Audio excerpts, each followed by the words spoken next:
Hello, you guys, and welcome back to my YouTube channel. If you are new here, my name is Hannah, and I teach high school science in the wonderful Sunshine State of Florida. That being said, you might notice it looks a little different than usual, and that is because I am actually in Michigan visiting my family right now. So that's where we are. We're actually in my bedroom from when I was in high school, so that's kind of crazy. You can see the guest room thing has kind of started in here, so I can't really take all the credit for the vibe, but you know, that's what happens when you grow up. Your room gets turned into the guest rooms. That's where I am. But don't worry, I drove to Michigan and I did all the safe stuff, the mask, the hand sanitizer, the Lysol wipes, the whole 9 yards. Don't worry. Very. Ew, my mom just texted me, do you want bean soup for dinner? No. That's so gross. Okay, you guys, I'm obviously so appreciative that like my mom makes dinner when I visit, but like bean soup. So that's where I am. I am in Michigan. But if you guys have been following along on my channel, if you haven't already, hit that subscribe button because I've been making all the videos kind of preparing us for the first day of school. I've done answering first year teacher questions. I've done shopping. I've done functional teacher hauls, which means I take you guys through what I've bought so far and what its actual purpose is going to be. What else have I done? I've done a lot. I've basically been doing 2 videos a week preparing us for our first day of school. That being said, all of us are having very different first days of school. So let me tell you guys kind of what's going on with mine so you can get an idea of like where I'm coming from. I'm in person teaching, which I feel very, I don't know about. It's hard. Selfishly, I'm happy we're going back because I get to see my kids and be in my classroom. But unselfishly, I'm like, is this the right choice? I don't know. So, you know, just playing it all one day at a time. So, but to give you an idea, traditionally, all of our kids were supposed to come back to school August 10th, and 2 days ago, our district pushed it back to August 20th. So that's where it's at. So, but that being said, that I was supposed to be going into school for like those PDs and meetings in a week and a half. So I kind of started the non-traditional prep for back to school. And what I mean by that is not meetings, not lesson planning, like the fun stuff. And I just kind of wanted to walk you guys through what I was doing before the first day. I know as a first year teacher, sometimes you're like, what am I supposed to be doing with this time? Am I supposed to be lesson planning? Am I not supposed to be lesson planning? What's going on? My personal preference is not lesson planning. My personal preference is do everything fun, cool, creative that you have the time and energy to do now and lesson plan later. But I just want to walk you guys through what I've been making, what I've been doing, how I've been preparing. So let's hop right into it. So the first thing that I made to help me start the school year, and I'm really happy I did, is I made an IEP and 504 binder. So if you don't know what this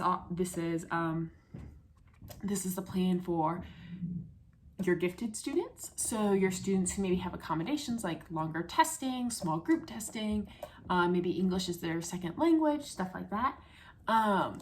Basically what I'm gonna do is once I get my class roster, about a week or so before the kids get here, I can go through and print out each of my students' accommodations and I'll store them all in here. Don't worry, that's not kids' names or anything. And then I can store any data, any notes, any parent things for those kids with their IEPs and 504s. And this way, I'm not sitting there like, oh wait, who gets time and a half? And just kind of trusting with what the kids say. I mean, normally kids are truthful when it comes to their accommodations, but it's always great to have a list because some kids won't self-advocate, which means maybe you have a kid who's supposed to have all of his tests read to him. Well, he might not say that. And then all of a sudden you've gone through 9 weeks and you haven't been reading the test to this kid, and legally that could get you in a lot of trouble. So I made a binder and I'm really excited about this. I just used my Cricut to make the labels. Okay, let's see. And then the next thing I have, you guys would have seen if you did my shopping video, but I have my 2 scientific notebooks. I have one for environmental science, but it's at school, so I don't have it with me. But I just used my Cricut to make my labels for them. I made environmental sciences, but obviously I don't have that notebook with me, so I just made the label and I have it stored for when we get there. But my goal for these was not only get these labeled and ready, but it was also to come up with the list of rules and expectations for notebooks. I did notebooks last year for the first time, but I didn't have clear expectations in my head about what I wanted them to look like Like, do I want page numbers? Do I want dates? How do I want things labeled? So this time, took the time to make the labels, and then I took the time to create a little, like my expectations for the notebook. I'll flash it up here if I can. And then what I'll do with that is I'll print it out on color paper, laminate it, put it up on my board. And that's really, really helpful because not only on the first few days of school can I guide the students on how to set these up with the document camera, but then there'll be a year-round expectations list posted on the board, somewhere very, very important that they look at every day. And then that'll, it'll make it so if they get marked down for not having dates or whatever it is, you can say, the rules were in front of you this whole time, so, get with the program. Okay, so the next thing that I did, and I'm so excited about this. So every year I number my tables by taking a piece of like printer paper, entitling like 1 through 26, and then I just cut up the printer paper and put packing tape over it. Well, by month 1, the kids have pulled them all up or colored on them. So I took my Cricut, and let's see, the camera will adjust, and I used permanent orange vinyl, which you would have seen in my shopping video, to make the desk numbers. And I'm gonna put those on the desks when I get there. And this will just really help because it'll be numbers that are gonna be on that desk for the entire year. Like, it's gonna be much harder to pull these up. Like the permanent vinyl, it's not gonna come up without serious effort. So if the kid's pulling at it that much, number 1, I'm gonna notice, and number 2, it'll just be one number fixed opposed to every single number all peeling up at once. But yes, so I made that. And then you've definitely seen these if you follow me on Instagram. It's at Blissful Biologist. But I bought one of these. They were on sale at Michael's for $15 before the teacher discount. And I bought one per subject, and I used my Cricut to label them. A little OCD, but it's okay. So this is my bio one. So what I've been doing is going online and finding like matching cards, flashcards, task cards. A lot of people ask me what task cards were on my Instagram. And basically they're like higher order questions or like thinking questions, critical thinking questions. And basically to me, a task card is taking, like, if you had a worksheet with 6 hard questions or 6 evidence-based questions or 6 critical thinking questions, and you just cut that worksheet into 6 slips and put the slips all over. Those are task cards, kind of. I mean, that's how I see them. I could be wrong. But I've been taking the time to go through and find task cards for the subjects my kids struggled with the most last year. So for my bio kids, the 2 hardest subjects for them was DNA replication and then the cell cycle. So I've been taking the time to find sets of like matching cards or like paper-based manipulatives online, print them out, cut them out, get them labeled the way I want, and then get their little label made for each box. So this in here is like one classroom set of cards. So once it's laminated, this is gonna fill the whole box. Well, as a teacher, I usually make 6 to 12 sets of each card, depending on how big I want the group to be. If it's groups of 2, well, I have to have 12 sets. Well, that's pretty hefty. If I had 12 sets, I would almost fill the entire box. So what this box is going to be, it's going to be more like a table of contents. So maybe this will be, well, right now it's numbers, but maybe this will be like parts of a microscope. And then I'll have one master set in here, and then I'll have the other 12 sets in a milk crate in my closet. And then maybe this will be scientists, and then the one set in here, and then the rest in the closet in their baggies. So it'll be a way for me basically to see what cards do I have to pull from without having to store all of them in here, because that would create 1,000,001 of these, right? And it's just not, financially responsible. But let me show you guys, because right now I'm just storing these in here while I make them because I'm not at home. But I made 6 sets of that DNA replication cards. So they're all ready to just be laminated and cut out. I'm just storing them in here for now, but then I'm also taking the time to make the labels. So I also have one for mitosis, so I need to make a mitosis label. And then I also have one for mitosis versus meiosis, so I'll do mitosis versus meiosis. And then in these, I have the entire class set made, just ready to be laminated and then stored elsewhere besides one master set in here. But I wanted to show you guys something I saw on line that I thought was a really good idea that I'd never thought about before. Hold on, I just got to put that. Let's see if I did it. Okay, perfect. So an idea I had seen online was someone said, okay, so you're making 6 sets of cards. Well, once you cut them all out, all of a sudden, all of your sets look exactly the same. So how do you prevent them from all getting mixed up with each other once you go to the laminating portion? They suggested drawing these using a marker or a pencil to draw tiny shapes in the corners or mark them with different colors. So this way, when you laminate them or the kids are messing with them, if all of a sudden a card goes missing or you find a card on the ground, you know exactly which set it goes to based on what shape or color is in the corner. They also suggested printing out each class set in a different color, like on a different piece of colored paper, but that just sounds like a lot of work.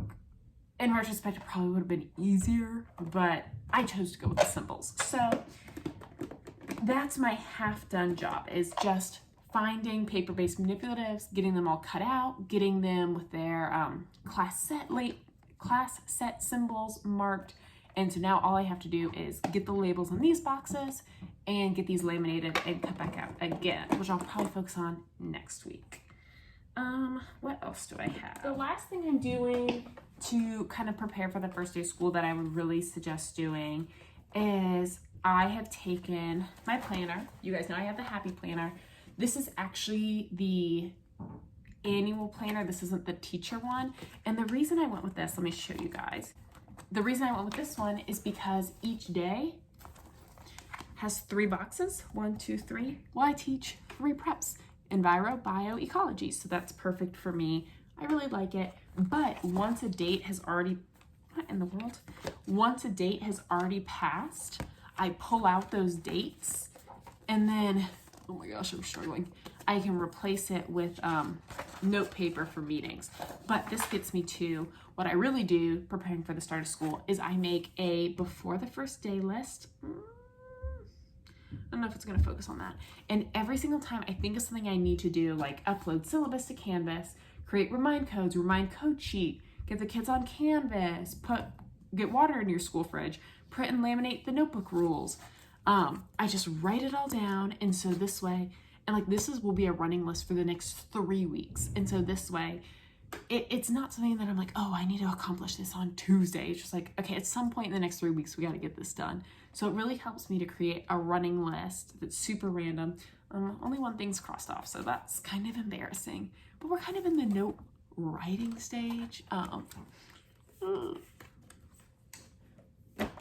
But the next thing that I do is I get all my like remind codes or my Google Classroom codes, if we were doing Google Classroom codes, ready. So I get them all kind of prepared. So I'd like create all my classes on Google Classroom or create all my classes on Remind, get the codes set, and then create a Microsoft document that has all the codes in a really large font. And when I get to school, I'll print them out on color paper, laminate them, put them on my board. So I do that for Google Classroom codes. I do that for Remind codes. I don't know because I've never had Canvas. We're switching to Canvas this year. So if there are Canvas codes, I'll be doing that, but I don't know. So we'll see. And then there's just kind of like 2 more things that I really do. The next thing I do is I actually flip through my planner and I write down any important dates. So like, I don't mean like Thanksgiving break. Obviously I'll write that down too, but I mean, if I have any bills due, because I always forget my bills. Like if they're automatic, I don't forget, but like I had to pay for my college classes this summer. So obviously I have to like write those in so I don't forget. But I write down like early release dates if we're doing in-school learning then, or those like random holidays that I always kind of seem to forget about. And I just get them all written down in my planner before the school year even starts. And the next thing I do, and this is all virtual, so I'll probably put a screen share up there, is I make an Amazon wish list. Now this is something that I've already done usually, but if you're a new teacher, I would definitely create an Amazon wish list. And I don't mean just to share it out and be like, hey, do you guys want to buy my stuff? Please do. You don't have to do that. What I more mean is have a list going of stuff that you want to buy. So if your school says, oh, every teacher is going to get $75 this year, you can buy what you want. As a first and second year teacher, I feel like I kind of I don't want to say I bought a lot of stuff that I didn't need, but I feel like if I would have made a list building up to the first day of school, or had been working on my list throughout the school year of stuff that I want, my list would have served me better.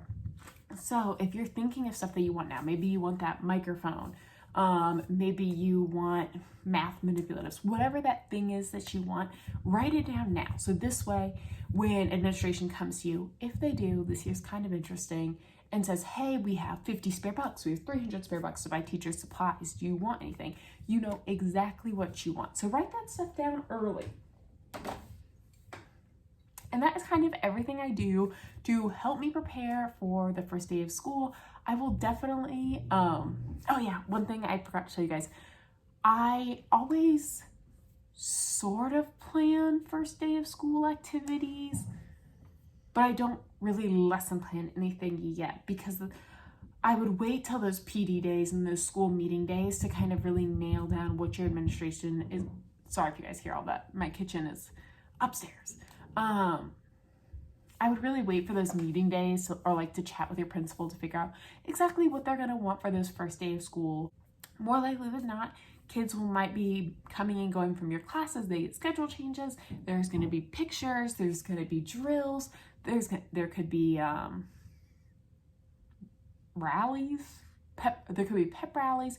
So the first week, I don't want to say is a throwaway week, but it's more of a time to build relationships with your kiddos, build classroom culture, and set expectations, and that's kind of it. So I wouldn't get into like, we're gonna learn all about cells or microscopes the first day of school and it's gonna be great, because realistically that's probably not gonna happen. I just try and create a very loose plan for the first week of school, just kind of like a list of ideas, a list of potential activities that we might do, and then just kind of go from there. As a first year teacher, I remember one of my biggest misconceptions was we have a whole week of school before the kids show up. And so I was like, oh my gosh, I'm gonna be able to work in my classroom for that whole week.